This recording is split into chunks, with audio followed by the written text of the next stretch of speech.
एक नया ही तरीका हम निकाल रहे हैं आप तक बात पहुंचाने का।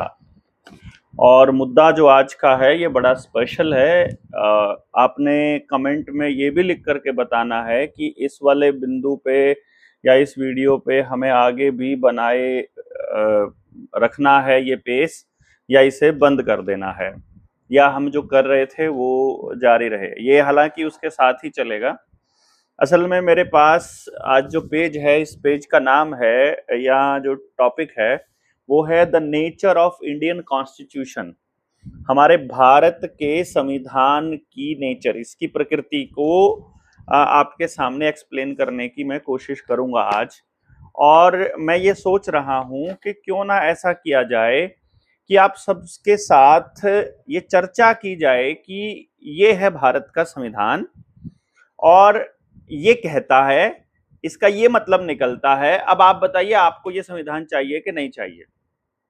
क्योंकि अभी तक जितने लोगों ने अपने वकीलों को पढ़ाया होगा, देखिए ये संविधान कैसे पढ़ा जाता है, आज तक आप लोगों के बीच कैसे आया है। ये या तो इसको पढ़ते हैं यूपीएससी की तैयारी करने वाले बच्चे, या इसको पढ़ते हैं जुडिशरी की तैयारी करने वाले बच्चे, या जिसने वकालत करनी है वो। इसके अलावा इसको कोई नहीं पढ़ता। पॉलिटिकल साइंस पढ़नी हो, उन्होंने पढ़ना हो, वो अलग बात है। वो सिलेबस में जितना आएगा वो उतना ही पढ़ेंगे, और जो सिलेबस में नहीं आएगा, यानी जो टॉपिक उनके काम के नहीं है, कहने का मतलब है जो टॉपिक वो भारत के लोगों को बताना नहीं चाहते वो सिलेबस से हटा देंगे। तो आपका वकील, जज या यूपीएससी की तैयारी करने वाला कोई डीसी या एसडीएम या किसी को भी ये पता नहीं चलेगा कि ये बातें कहीं पर संविधान में लिखी हुई हैं। इनका अर्थ भी वो अपने तरीके से ही निकालेंगे। तो सिस्टम जैसे चाहेगा वैसे इसका अर्थ निकलेगा, और जैसा लोग वो लोग चाहेंगे हम लोगों से सोचने के लिए उम्मीद करना, वैसा ही हम लोग सोचने लग जाएंगे। पर मैं आज आपके सामने थोड़ा सा अलग एंगल से इस संविधान की व्याख्या करूंगा। एक वो व्याख्या करूंगा जो किताब कहती है और जो आपको ये बताने की कोशिश करते हैं। मैंने जब इसे पढ़ा, ये 6 पेजेस मैंने पढ़े, और ये 6 पेजेस पढ़ने के बाद मैं बड़े अच्छे से समझ पाया कि पांडे जी इसके अंदर आपको खुद आपके दिमाग में शब्द डाल रहे हैं, खुद आपके दिमाग में बात डाल रहे हैं कि आप ऐसा सोचो। लेकिन आपको पता है अपन तो ऐसा सोचते नहीं है, जैसा आपको अपने को बोला जाता है वो तो अपन बिल्कुल नहीं सोचते हैं। अपन सोचते हैं उसके उलट या उससे अलग। तो अब वो उससे अलग क्या है और उससे उलट क्या है वो भी देखना है। और फिर आपको ये भी देखना है कि जिन्होंने ये संविधान बनाया है उस वक्त की जरूरत हो सकती है, तो ये इस वक्त की जरूरत है या नहीं है, या इस संविधान की आड़ में ही आपको बर्बाद किया जा रहा है, ये भी देखना पड़ेगा। तो भारत की बर्बादी जो अभी तक हुई है 1947 के बाद, देखो 1947 से पहले तो हम कसूरवार ठहरा सकते हैं मतलब अंग्रेजों को, लेकिन 47 के बाद आप कसूरवार कांग्रेस को नहीं ठहरा सकते, क्योंकि कांग्रेस ने अगर कुछ भी ऐसा किया होगा जो कि संविधान के परे है, वो मैं नहीं समझता। और इस वक्त नरेंद्र मोदी जो आपकी बर्बादी कर रहा है वो भी संविधान के दायरे में रहकर ही कर रहा है। यदि वो संविधान के दायरे में रहकर नहीं कर रहा होता तो इसके ऊपर भी सवाल उठा रहे होते। देखो भाई, इलेक्शन कमीशन गड़बड़ कर रहा है, ये इलेक्शन कमीशन गड़बड़ कर रहा है ना। इलेक्शन कमीशन का जो चुनाव है, जो उसको वहां बिठाना है, वो तो संविधान ने ही ताकत दी है ना कि किसको बिठाना है वहां पर। तो संविधान अगर ये तय नहीं कर पा रहा कि इस तरह से कौन कौन आदमी वहां बैठेगा और कौन बिठाया जा सकता है, तो ये गड़बड़ संविधान की हो सकती है, ये गड़बड़ और किसी की तो नहीं होगी। बाकी है कि नहीं ये हम आगे देखेंगे इसके अंदर। अभी फिलहाल के लिए आपके सामने कुछ बातें मैं रखूंगा और आपको जवाब देते जाना है कि आप इसके बारे में क्या समझते हैं। सबसे पहला जो इसमें क्वेश्चन ही डाला है इन्होंने, सबसे पहले यहाँ पर फ्यूचर में मैं इसकी एक वीडियो पीडीएफ के साथ, जैसे हम रुपया मूल्य का मापक वाली किताब है वैसे सोच रहे हैं, बट फिलहाल जब तक वहां नहीं जाते तब तक हम इसको थोड़ा सा एक पहला चैप्टर जो है वो हम ऐसे ही नॉर्मल कर लेते हैं। बहुत ज्यादा टफ नहीं है, ये अंग्रेजी में है तो मैं इसको हिंदी में एक्सप्लेन करके आपको बताऊंगा। बीच बीच में जो इंपॉर्टेंट शब्द हैं वो आपके अंग्रेजी में मैं बता दूंगा। पहला जो सवाल इन्होंने रखा है वो ये रखा है, is the constitution of India federal? Federal मतलब संघीय ढांचा यानी संघी। अब ये कह रहे हैं क्या भारत का जो कॉन्स्टिट्यूशन है वो फेडरल है। तो फेडरल से पहले आपको यह समझना जरूरी है कि कॉन्स्टिट्यूशन कितने कितने तरह के हो सकते हैं। यहाँ एक कोई कॉन्स्टिट्यूशन को डिफाइन करने वाला एक आदमी है, एक कोई प्रोफेसर है, उन्होंने अपना नाम दिया है प्रोफेसर वियरे, WHEARE, वियरे क्या जो भी है, प्रोफेसर केसी वियरे। ये फेडरल गवर्नमेंट पे इन्होंने काफी एक्सप्लेनेशन दी है। तो वो ये बता रहे हैं कि 3 तरह के कॉन्स्टिट्यूशंस हो सकते हैं। पहला है फेडरल, मतलब फेडरल में क्या होता है असल में, स्टेट गवर्नमेंट और जो सेंटर की गवर्नमेंट है वो दोनों की पावर्स बिल्कुल एक तरह से डिफाइन होती हैं और एक दूसरे से अलग होती हैं। मतलब इसमें ये नहीं होता है कि सेंटर जो है वो स्टेट के ऊपर कभी कभी चौधरी बन जाए या वो कहे कि मेरे हिसाब से तुम्हें चलना पड़ेगा। स्टेट की अपनी ताकत है और सेंटर की अपनी ताकत है और पूरी तरह से वो डिफाइन है। आपने कई बार कंकरेंट लिस्ट आपने देखी होगी, स्टेट लिस्ट अलग है, सेंटर की लिस्ट अलग है जब आप तैयारी करते हैं, और फिर एक कंकरेंट लिस्ट भी है जो दोनों सरकार है उसके ऊपर कानून बना सकती है। बट फिलहाल ये कह रहा है कि 2 तरह के, यूनिटरी कॉन्स्टिट्यूशन होता है या यूनिटरी गवर्नमेंट होती है एक तरह से, और एक फेडरल होती है, और तीसरी का नाम इन्होंने दिया क्वासी। क्वासी को ये कहीं पर एक्सप्लेन नहीं कर पाए हैं और पूरी तरह से उसकी डेफिनेशन नहीं दे पाए हैं, उसको ये सेमी फेडरल भी बोल रहे हैं। बट फेडरल को ये एक्सप्लेन इस तरह से कर रहे हैं कि भाई जो जो अपनी एक तरह से इन्होंने जो जिक्र किया इसका, वो ये किया कि यूनिटरी है या फेडरल, पहले हम ये देखते हैं। तो सेंट्रल गवर्नमेंट है अपने पास और स्टेट की गवर्नमेंट्स हैं। दो जो सेंटर गवर्नमेंट है, क्या वो स्टेट की गवर्नमेंट के ऊपर है या स्टेट की गवर्नमेंट के पैरेलल है, या स्टेट गवर्नमेंट के कामों में उसका इंटरफेरेंस हो सकता है या नहीं हो सकता है। वो उनके अपने अपने स्फीयर्स में काम करते हैं, कैसे हैं, इस चीज को आपको एक बार ऑब्जर्व करना है। तो अब ये नेचर, इंडियन कॉन्स्टिट्यूशन की नेचर के ऊपर ये कह रहा है, डिबेट है, बड़ी लंबी डिबेट है। और इसमें जो मेन बात किया कि जो फ्रेमर्स थे कॉन्स्टिट्यूशन के, वो फेडरल कॉन्स्टिट्यूशन बनाया था। यानी कि जो डॉक्टर अंबेडकर हैं, chairman of the drafting committee, observed, thus I think it is agreed that our constitution, notwithstanding the many provisions which are contained in it, whereby the center has been given powers to override the provinces, nonetheless is a federal constitution। वो कह रहा है कि जो provinces हैं यानी states हैं, उनको ओवरराइड करने का मतलब उसको पावर दी गई है, फिर भी ये फेडरल है, ऐसा डॉक्टर अंबेडकर सोचते रहे होंगे। और अब इस चीज को यह समझना जरूरी है कि फेडरल जो कॉन्स्टिट्यूशन है वो जो बेस्ड होता है वो फेडरल प्रिंसिपल पे बेस्ड होता है। तो अब क्वेश्चन है कि फेडरल प्रिंसिपल क्या है। इसमें वो बोलता है method of dividing powers so that the general and the regional government are each within a sphere coordinated and independent। यानी वो एक दूसरे के साथ कोऑर्डिनेशन में भी हो और एक दूसरे से स्वतंत्र भी हो। फेडरल एंड जो स्टेट गवर्नमेंट है कोऑर्डिनेशन में भी हो और इंडिपेंडेंट भी हो। अब इसमें वो एक्सप्लेन कर रहे हैं किताब के अंदर अमेरिकन कॉन्स्टिट्यूशन को। वो कहते हैं कि जो अमेरिकन कॉन्स्टिट्यूशन है universally regarded as an example of federal constitution.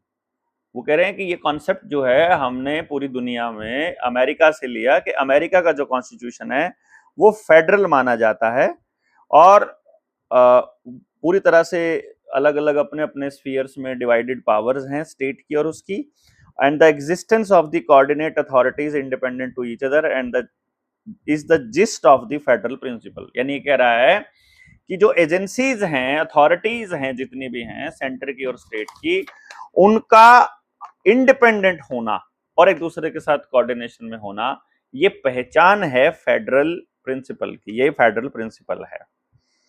अब अगर ऊपर वाला डेफिनेशन हम दें और इसको अगर हम लगाएं कि विदाउट एनी एक्सेप्शन, यानी are we to confine the forms of these cases where the federal principle has been applied completely and without any exception? It would be sensible to do that. After all, the Constitution of the United States itself, as originally drawn up, contained in at least one exception to the federal principle, is that Senate was composed of representatives selected by the legislature of the state. यानी ये कह रहे हैं कि एक गड़बड़ तो America के कॉन्स्टिट्यूशन में भी हो गई।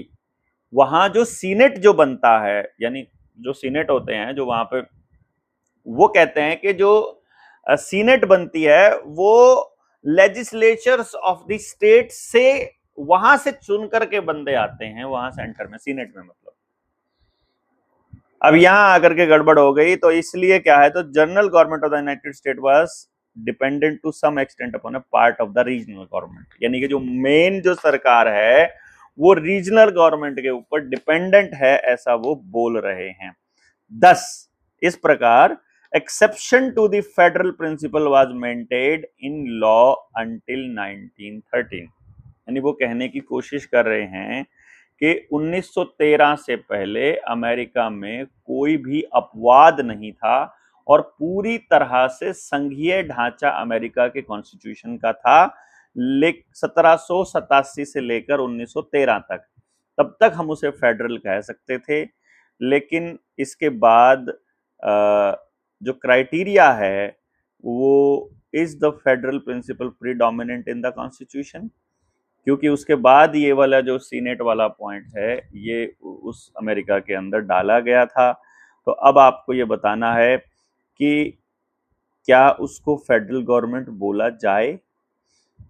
If on the other hand there are so many modifications in the application of the federal principle that it ceases to be of any significance, then the constitution cannot be termed as federal। यानी वो ये भी कह रहे हैं साथ में कि अगर फेडरल कॉन्स्टिट्यूशन में अगर आप इतने अमेंडमेंट कर दोगे कि वो अपना बेसिक नेचर ही छोड़ दे, तो फिर उसे फेडरल कैसे कहेंगे, ये भी कह रहा है। This appears to be the most instructive and responsible way in which to use the term federal constitution। It seems essential to define federal principle rigidly, but to apply the term federal constitution more widely। Thus, Dr. Veras accepts that exceptions are permissible provided federal principle is predominantly retained in the constitution। यानी total confused आदमी है ये professor virus. ये कह रहा है कि वैसे तो हम इसको फेडरल नहीं कह सकते, पर चूंकि हमें इसके एप्लीकेशन की बात करनी है तो हम क्या करेंगे, इसको वैसे कह देंगे कि ये फेडरल है। यानी कि फेडरल प्रिंसिपल को फॉलो नहीं कर रहा है बट फिर भी फेडरल कह देंगे। बड़ा पंगा हो गया भैया। फिर अब ये कह रहा है कि जो एसेंशियल कैरेक्टरिस्टिक्स हैं फेडरल कॉन्स्टिट्यूशन के, वो फॉलो करते हुए होना चाहिए वो फेडरल कॉन्स्टिट्यूशन। ये इसलिए जरूरी है दोस्तों, मैं आपको एक चीज बताऊंगा, भविष्य में जब हम अपने अधिकारों की बात करने लगेंगे और जब हम अपने गांव की सरकार की बात करेंगे और जब पुलिस तंत्र की बात करेंगे, तो आपको अपने कॉन्स्टिट्यूशन का पता होना चाहिए कि आपको ये कॉन्स्टिट्यूशन चाहिए भी कि नहीं चाहिए। ये भी एक बड़ा सवाल है कि आप अपनी ग्राम जो सभा है उससे कोई ऐसा आदेश पारित कर सकते हैं जिससे कि यहां जो कमियां इस कॉन्स्टिट्यूशन में दिखाई दे रही हैं वो कम से कम बाधा ना बने हमारे गांव के आगे बढ़ने में और जो हम करना चाह रहे हैं उसमें। अब ये एसेंशियल कैरेक्टरिस्टिक्स बोल रहे हैं जो फेडरल कॉन्स्टिट्यूशन है उसकी क्या क्या खास बातें क्या होंगी। मेन बात सबसे पहला है डिस्ट्रीब्यूशन ऑफ पावर। वो कह रहे हैं कि फेडरल जो कॉन्स्टिट्यूशन है उसे कहेंगे जहां स्टेट गवर्नमेंट का और सेंटर की गवर्नमेंट का जो पावर का डिस्ट्रीब्यूशन है वो पूरा डिफाइंड हो, अक्षर से लिखा हो, एक एक चीज लिखी हो उसके अंदर। तो ये वाली बात अपने वाले केस में है, क्योंकि हमारे यहाँ स्टेट लिस्ट भी है, सेंटर की लिस्ट भी है और कंकरेंट लिस्ट भी है, तो ये बिल्कुल फिट बैठता है इसके ऊपर। Number 2, supremacy of the constitution. वो कह रहे हैं फेडरल गवर्नमेंट तब बोला जाएगा जब जो फेडरल स्टेट है वो इसके डेराइव्ड फ्रॉम दिस कॉन्स्टिट्यूशन। तो वो कह रहा है कि इसके कॉन्स्टिट्यूशन से होगा and bill individual state is subordinate or controlled by the constitutions. The constitution in a federal state constitutes the supreme law of the land. यानी ये कह रहे हैं कि फेडरल गवर्नमेंट में जो कॉन्स्टिट्यूशन है वही सबसे ऊपर है और लिखा हुआ होना चाहिए, वो ये कह रहे हैं साथ के साथ में, सॉरी लिखा हुआ तो बाद में आएगा। तो the supreme constitution is essential if the government is to be federal, the written constitution is essential if the federal government is to work well. यानी फेडरल गवर्नमेंट काम करे तो रिटर्न होना चाहिए और फेडरल बनाने के लिए जो कॉन्स्टिट्यूशन है वो सुप्रीम होना चाहिए। तो यहां पर भी भारत में भी स्टेट हो या फिर सेंटर हो, हर चीज कॉन्स्टिट्यूशन से ही चल रही है, तो हम ये यहां पर कह सकते हैं कि हाँ ये फेडरल कॉन्स्टिट्यूशन है। तीसरा जो कैरेक्टरिस्टिक्स है फेडरल कॉन्स्टिट्यूशन का वो है कि वो रिटन कॉन्स्टिट्यूशन होना चाहिए। तो हमारा संविधान भी लिखित है, इसीलिए हम ये कह सकते हैं कि ये फेडरल मतलब लिखित कॉन्स्टिट्यूशन है, तो ऑब्वियसली बोल देंगे। चौथा पार्ट है रिजिडिटी। रिजिडिटी का मतलब ये है कि भाई इसे ऐसे ही कोई भी ना बदल दे। वो ये कह रहे हैं कि ऐसा नहीं होना चाहिए संविधान कि इसको कभी भी बदला जा सके या जिसके अंदर मतलब लचीलापन हो, उसमें डिफाइंड हो और उसको इंप्लीमेंट करवाने के लिए रिजिडिटी भी इसके अंदर मतलब मौजूद हो, ये इसमें दिया हुआ है। लीगली अनअल्टरेबल होना चाहिए। तो जो हमारा संविधान है, the constitution of a country is considered to be a permanent document, it is the supreme law of the land and the supremacy of the constitution can only be maintained if the method of amendment is rigid. यानी इसमें ये, हालांकि doctor Bhimrao Ambedkar को भी मालूम था कि भाई अभी आज़ादी का दौर चल रहा है, अभी हालात कुछ और हैं और भविष्य में हालात बदलने वाले हैं।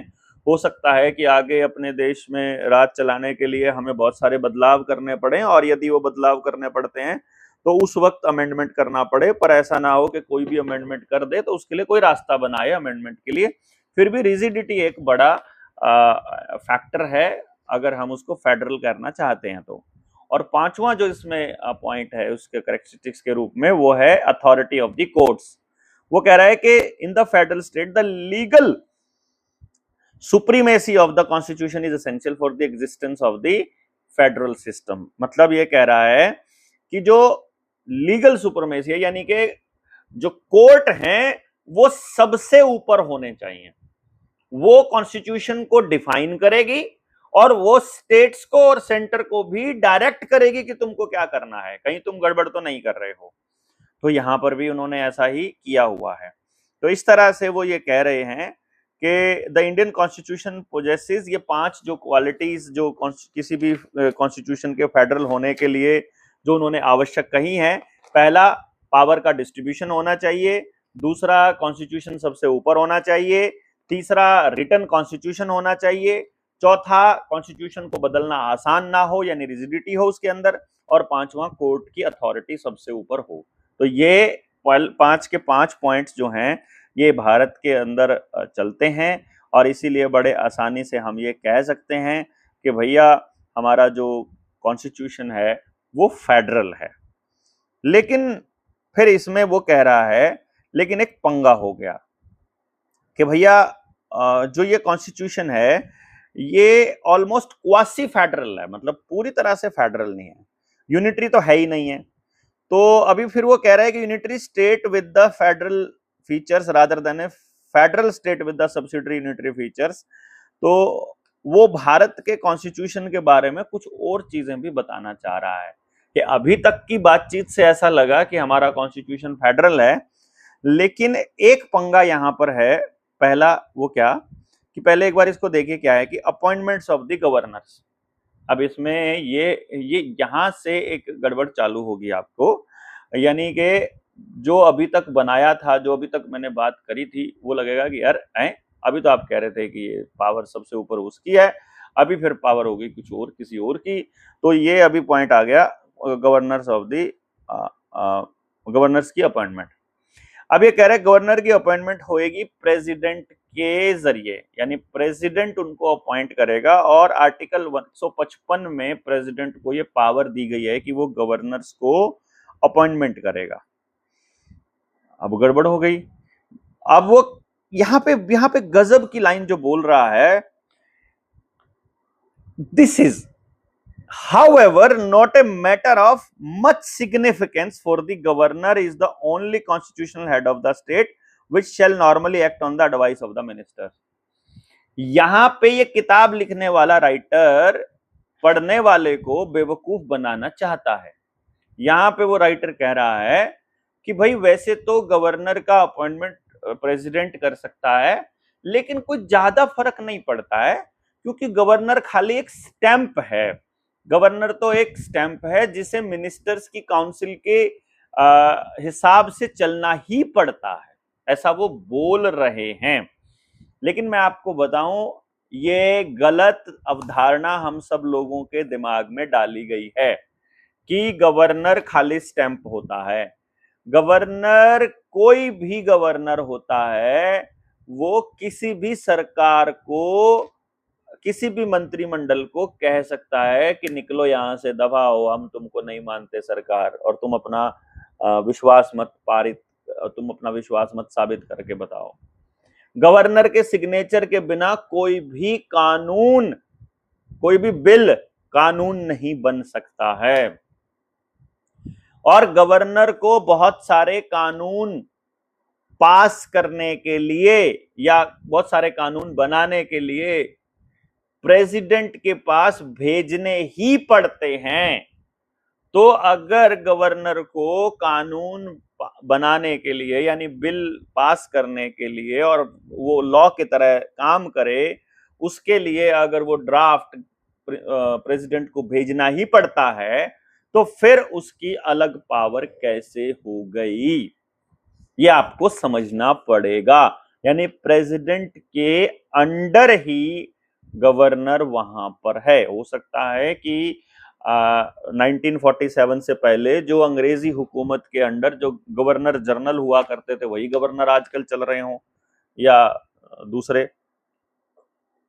वायसराय को कुछ और कहते होंगे शायद, हैं? पता कर लो, प्रेसिडेंट कहते हैं कि गवर्नर कहते हैं। अब आगे ये कह रहा है, there are provisions in the constitution under which the governor is required to send certain state law for the assent of the president, and the president has power to veto those state law। यानी president के पास वो ताकत है कि वो उसको पास ना होने दे। तो फिर स्टेट का होने का क्या मतलब है भाई? और ये है आर्टिकल 200, आर्टिकल 201 और आर्टिकल 288 का सबसेक्शन 2। ये 3 आर्टिकल ऐसे हैं। देखो, एक आर्टिकल आपको याद रखना है 155, उसमें क्या करना है कि प्रेसिडेंट गवर्नर बनाता है, यानी गवर्नर को प्रेसिडेंट अपॉइंट करता है। ये तो आर्टिकल 155 देता है ताकत प्रेसिडेंट को। आगे प्रेसिडेंट चाहे तो किसी स्टेट का कानून ना बनने दे, ये उसकी वीटो पावर है। जब गवर्नर वहां भेज देगा उसे, तो आर्टिकल 200, आर्टिकल 201 और आर्टिकल 288 का सबसेक्शन 2 ये कहता है कि गवर्नर की प्रेसिडेंट उसको ना भी कानून बनने दे, इसकी संभावना है। But whatever be the letter of the constitution, in practice there are not many example। यहां पर फिर से वो बेवकूफ बनाने की कोशिश कर रहे हैं राइटर साहब। वो कह रहे हैं कि चलो कोई बात नहीं, ये लिख तो दिया है वहां पर ऐसे केसेस मिलते नहीं हैं। लेकिन ऐसा केस एक है, केरला एजुकेशन बिल के केस में ये हुआ था कि प्रेसिडेंट ने उसको कानून नहीं बनने दिया था। लेकिन फिर वो कह रहे हैं वहां पर भी सेंटर ने एडवाइजरी ओपिनियन लिया था सुप्रीम कोर्ट का, before sending back to the state legislator suitable amendments के साथ in the light of court's opinion. वो कोर्ट का ओपिनियन लेना वो सब तो नाटक होता है, ओएजी वगैरह सब इन्हीं के होते हैं, वो सब आपको पता है। तो पहली चीज जो इसके अंदर जो हमारे जो अवधारणा बनी थी कि हमारा जो कॉन्स्टिट्यूशन है वो फेडरल है, वो पहली चीज ये आई कि फेडरल नहीं है। प्रिंस जो प्रेसिडेंट है वो सबसे बड़ी पावर के रूप में उभर कर आया है अभी स्टेटमेंट के अंदर। अभी दूसरी स्टेटमेंट क्या कह रही है? Parliament's power to legislate in the national interest. This is very very important point. ये इतना इंपॉर्टेंट पॉइंट है कि आज का जो हालात है, जो आज मतलब मैं अगर बात करूं, अभी हम अगस्त 2025 में चल रहे हैं और 2019 से लेकर पिछले 6 सालों के जो इमरजेंसी के हालात हैं वो बिल्कुल इसी पॉइंट पर आधारित है। इसको बड़े अच्छे से समझना है हमको।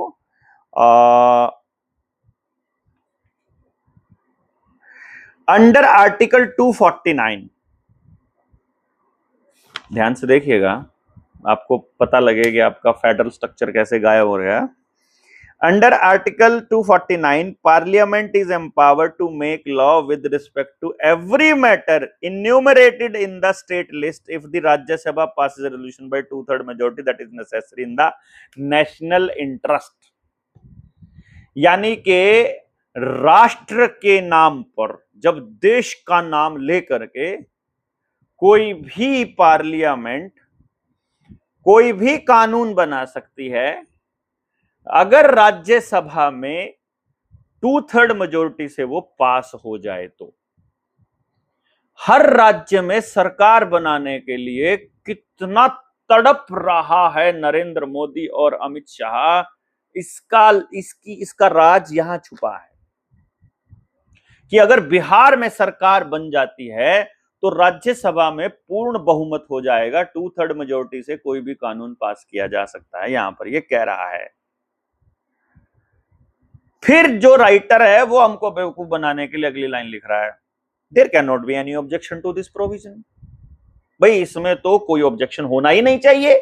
अगर नेशनल इंटरेस्ट की बात है और स्टेट भी कह रहा है कि नेशनल इंटरेस्ट है, फिर तो पार्लियामेंट को कानून बना ही लेना चाहिए।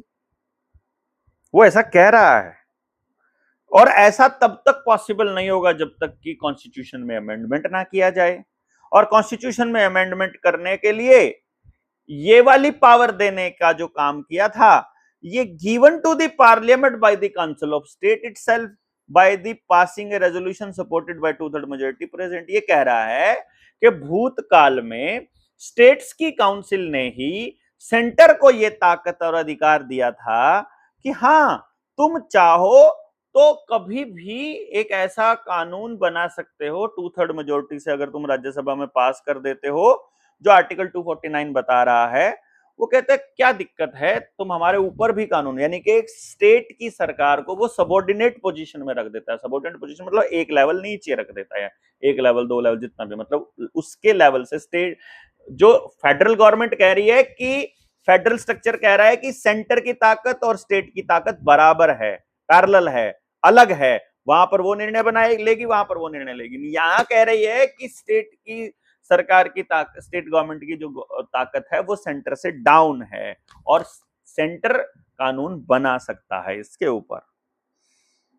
तो भैया यहां से आप देख लीजिएगा कि आप फेडरल बचे कि नहीं बचे। तीसरे नंबर पे जो ये पॉइंट कह रहा है, parliament's power to form the new state and alter the boundaries of the existing state. यहां पर भी बड़ा पंगा है।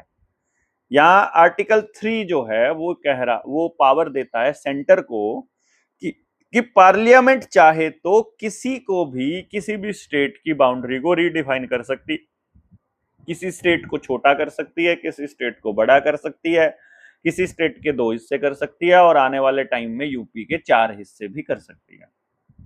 यूपी में ताकत को बांटने के लिए इसी आर्टिकल 3 का सहारा लिया जाएगा।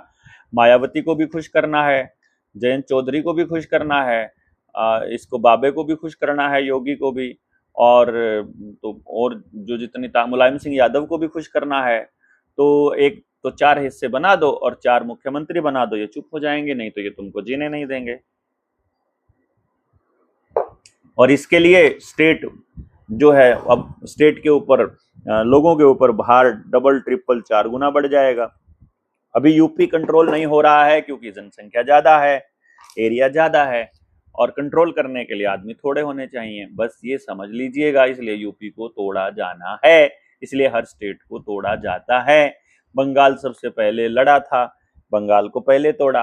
पंजाब भी लड़ा था उसी वक्त, पंजाब को भी तोड़ा। बंगाल को भी तोड़ करके बांग्लादेश भी बना दिया, पश्चिमी बंगाल भी बना दिया, उधर से पाकिस्तान, पंजाब को तोड़ के पाकिस्तान को भी दे दिया, और इंडिया में भी रख लिया, और जो है वो फिर पंजाब को भी तोड़ के हरियाणा और पंजाब बना दिया, वो अलग कहानी है। तो ये आर्टिकल 3 है। अभी आ गया इमरजेंसी प्रोविजंस, चौथा नंबर आ गया इसके अंदर। यानी कि आपने 3 चीजें देखी। पहली चीज देखी कि भैया जी गवर्नर्स को प्रेसिडेंट ही लगाता है। दूसरा, पार्लियामेंट के पास पावर है कि नेशनल इंटरेस्ट में वो कोई भी कानून बना सकती है। और तीसरा है कि भैया ये पावर है नए स्टेट्स की बाउंड्रीज डिफाइन कर सकता है। और चौथा है इमरजेंसी प्रोविजंस, जो आपके साथ हो रहा है। ये जो मैं बात बोल रहा था वो पहले बोल गया, अभी बोलनी थी।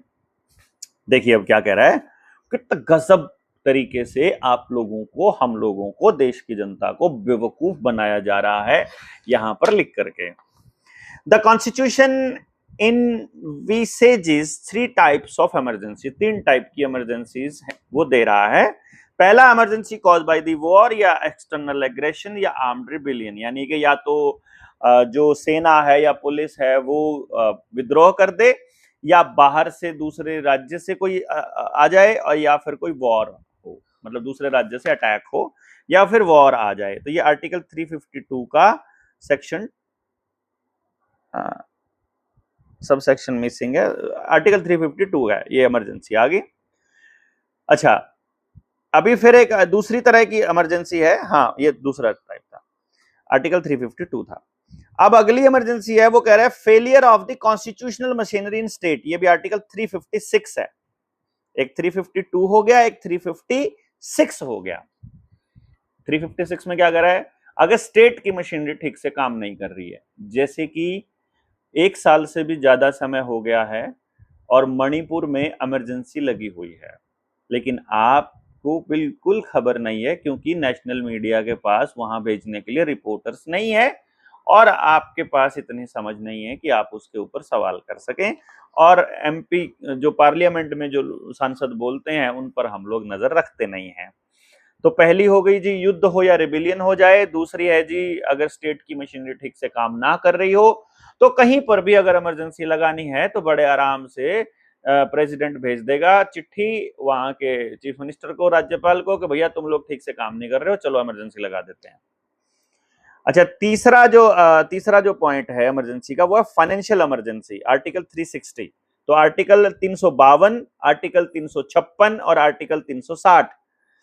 When the proclamation of emergency is made under Article 352, the normal distribution of power between center and states undergoes a vital change.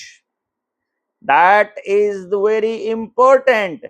Parliament is empowered to make laws with respect to any matter which is listed in the state list. अब ये इससे ज्यादा तो आपको और हमको बेवकूफ कौन बनाएगा। वो कह रहे हैं अगर देश में इमरजेंसी हो तो सेंटर जो है वो स्टेट लिस्ट के ऊपर भी कानून बना सकता है। तो फिर भैया अलग काहे को किया था, काहे को फेडरल होने का नाटक चल रहा है। फिर ये जब सेंटर बना ही सकता है, तो आपने देख लिया कोरोना के नाम पर इमरजेंसी घोषित कर दी ना, मेडिकल इमरजेंसी घोषित करके खेती के कानून बनाए ना।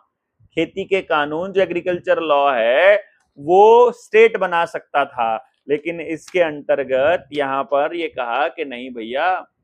और फिर इसीलिए पाकिस्तान के साथ युद्ध का नाटक कब से चल रहा है, क्योंकि कॉन्स्टिट्यूशन कह रहा है अगर युद्ध हो रहा हो तो केंद्र के पास सारी ताकत इकट्ठी हो जाएगी, तो स्टेट की ताकत शून्य हो जाएगी।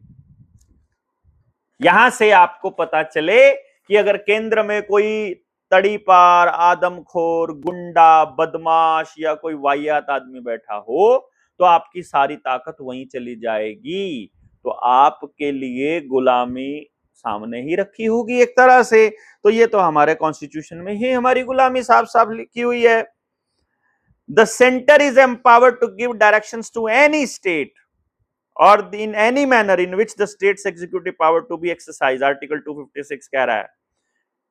Further, the president may be ordered direct call by order direct that all and any of the provision of article 268 to 279 relating to distribution of the revenue between the center and state shall be take effect with such exception or modification। यानी कि 268 और 279 के बीच जो article हैं वो बताते हैं कि हमारा पैसे का डिस्ट्रीब्यूशन कैसे होगा, लेकिन इमरजेंसी के केस में हमारा जो प्रेसिडेंट है वो कह देगा पैसा अब ऐसे नहीं ऐसे देना है तुमको, और वो देना पड़ेगा क्योंकि कॉन्स्टिट्यूशन में लिखा हुआ है और हम इसे लॉ ऑफ द लैंड समझते हैं।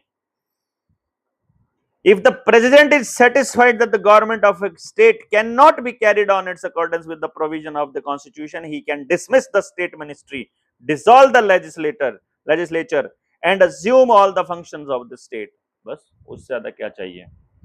अगर प्रेसिडेंट को ऐसा लगता हो कि भैया ठीक से काम नहीं कर रहे हो तो किसी भी स्टेट की लेजिस्लेचर को वो डिसॉल्व कर सकता है और अपने अंडर में ले सकता है। और आज तक आपने कोई प्रेसिडेंट अपनी अकल से काम करता हुआ देखा हो तो बताओ। डॉक्टर एपीजे अब्दुल कलाम तो हमको नजर आए थे थोड़े बहुत, लेकिन वो साइंटिफिक टेम्परामेंट के थे, वो पॉलिटिकल नहीं थे। बाकी तो सब स्टैंप आती है, मोहर आती है। अब जैसे एनडीए ने अपना नया कैंडिडेट दिया है, वो संगी है पुराना या इनका पुराना यार है या ऊपर से डिफाइन हुआ है, ऊपर से डीप स्टेट से, वो अलग बात है। तो मैं तो नहीं समझता भैया, अगर कभी भी प्रेसिडेंट आपकी पूरी स्टेट गवर्नमेंट को ही उड़ा सकता है तो फिर फेडरल कहां से हो गया? फिर तो सारी ताकत ऊपर ही चली गई ना, फिर तो कोई मतलब ही नहीं बचा। मैं तो ये कह रहा हूं कि इन 4 पॉइंट से ही ये क्लियर हो जाता है कि भैया हमारा स्ट्रक्चर फेडरल नहीं है, लेकिन हमारे बच्चों को लॉ पढ़ाने वाले और हमारे बच्चों को जुडिशरी पढ़ाने वाले, कॉन्स्टिट्यूशन पढ़ाने वाले लोग जबरदस्ती ये कह रहे हैं कि ये वाली सिचुएशंस तो केवल इमरजेंसी के केस में आती हैं, बाकी पीस के टाइम पे तो हम फेडरली है ना। यानी जब ठीक ठाक है तब तो हम जो है वो फेडरल है, और जब हमारे ऊपर धक्काशाही करनी हो, जब हमारी स्टेसी करनी हो, हमारा फाइनेंस सिस्टम खराब करना हो, हमारा डेमोक्रेटिक सिस्टम खराब करना हो, हमारी व्यवस्था खराब करनी हो, तब हम लोग जो है वो यूनिटरी गवर्नमेंट की तरह काम करने लग जाएंगे। तो भैया जी अब आप बता दो, आप क्या कहते हो? यानी यहां पर एक चीज बड़ी इमरजेंसी है या एक चीज बड़ी गजब है, वो ये कह रहे हैं कि डॉक्टर वीएन शुक्ला जो कि इस कॉन्स्टिट्यूशन में ये do these provisions modify the federal character of the Indian constitution. तो डॉक्टर वीएन शुक्ला जो इस किताब के राइटर हैं वो कहते हैं is that emergency provisions which come into operations only on the happening of the specific contingencies do not modify destroy the federal system. वो खुद ये कह रहे हैं, किताब को लिखने वाला आदमी ये कह रहा है कि इमरजेंसी के केस में आने वाली कंटीजेंसीज के मामले में इस देश के फेडरल सिस्टम को कोई हानि नहीं पहुंचती है। और मैं एज अ सिटीजन ये कह रहा हूं कि सारा स्ट्रक्चर ही खत्म हो जाएगा अगर एक आदमी वहां पर गलत आदमी बैठा हो तो, पूरी तरह से। और the constitution by adopting itself to a change circumstances strengthen government in its endeavour to overcome the crisis. यहां पर वीएन शुक्ला कह रहे हैं, नहीं सॉरी पांडे जी हैं, राइटर जो है V N Pandey, J N Pandey writer हैं, और ये वीएन शुक्ला है जिनकी बात हो रही है। वो ये कहने की कोशिश कर रहे हैं कि भैया ये जो टाइम है ना, जो बुरा टाइम है, क्राइसिस है, इससे ओवरकम करने में बहुत मदद मिलती है ये जो इस तरह का स्ट्रक्चर बनाया है। साथ के साथ फिर आपको जैसे कोरोना में ये कहा गया ना, इटली में भी तो इतने मर रहे हैं, अमेरिका में भी तो इतने मर रहे हैं, ऑस्ट्रेलिया में भी तो इतने मर रहे हैं, वैसी ही लाइन यहां पर भी बोलने की कोशिश की रही है। वो कह रहे हैं कभी कभी कॉन्स्टिट्यूशन अमेरिका में भी हो तो ऑस्ट्रेलिया कनाडा के केस में भी तो ऐसा हो जाता है, और वहां पर भी तो जब इमरजेंसी आती है वो लोग सारी पावर को ले लेते हैं। तो भैया अगर इमरजेंसी के टाइम पर सेंटर को सारी पावर लेने के अधिकार दे दिए जाएंगे तो इमरजेंसी कभी जाएगी ही नहीं। पिछले 6 साल से तो भारत से तो इमरजेंसी गई नहीं है जब से कोरोना आया हुआ है। तो इसलिए यहां पर हम लोग यूनिटरी स्टेट और फेडरल प्रॉपर कौन सा लेंगे, तो वो कह रहा है क्वासी फेडरेशन मान लेंगे हम इसे। क्वासी को भी उन्होंने डिफाइन नहीं किया है, ये भी कमाल की बात है। वो ये नहीं कह रहे हैं कि बीच का है, और मैं ये कह रहा हूं कि पूरी तरह से भाई पीस के टाइम पर तो आपकी जरूरत ही क्या है? मान लो अभी कोरोना आया और हम फंस गए, हमारे ऊपर WHO ने एक आदेश पारित कर दिया कि तुमको घर में रहना है, और स्कूल बंद कर देने हैं। मैंने कहा भाई मेरा स्कूल जो है हॉस्टल है, यहाँ ना कोई बाहर से जाता है ना कोई अंदर आता है, हमारी अंदर ही खेती है, सब कुछ यहीं पर है, तो हमारा एक गौशाला अंदर ही है, तो हमें कोई जरूरत नहीं है अपना स्कूल बंद करने की।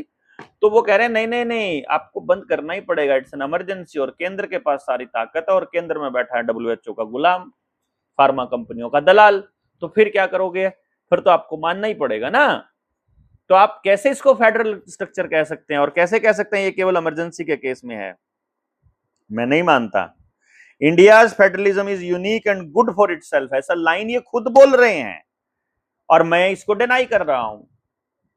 भैया मैं तो नहीं मानता आपकी बात, आप तो गलत बोल रहे हो, बिल्कुल साफ साफ गलत बोल रहे हो। इसके अंदर जो लिखा हुआ है, India is federal and America is more federal in the outline of the constitution, मतलब वो धक्का कर रहे हैं खाम खाई अमेरिका के साथ, इसके साथ कंपैरिजन करके कि अमेरिका जो है वो मतलब ज्यादा फेडरल है और हम फेडरल हैं।